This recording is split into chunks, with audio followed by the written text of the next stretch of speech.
वज़ीर आज़म मोहम्मद शहबाज शरीफ का बेलारूस के सदर और उनके वफ़द के एजाज़ में अशाइया। बेलारूसी वफ़द के अरकान और पाकिस्तानी काबीना के अरकान की शिरकत। बेलारूस के सदर की वज़ीर आज़म हाउस आमद पर मोअज़्ज़ज़ मेहमान को गार्ड ऑफ ऑनर पेश किया गया।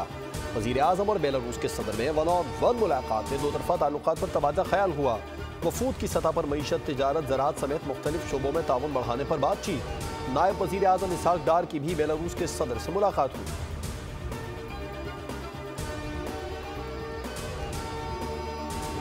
वज़ीर आज़म की ज़ेर सदारत इजलास में फैसला हो गया कि धरने वालों से कोई मुज़ाकिरात नहीं होंगे। वफाकी वज़ीर दाखिला मोहसिन नकवी का दो टोक ऐलान। कहा, जो कुछ भी हो रहा है इसके पीछे एक औरत का हाथ है। जो भी जानी और माली नुकसान हुआ इसकी जिम्मेदार एक औरत है।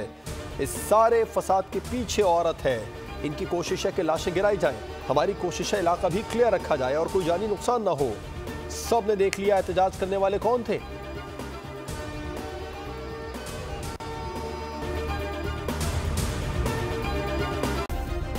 सब्सक्राइब करें और बेल दबाएं ताकि कोई खबर रह न जाए।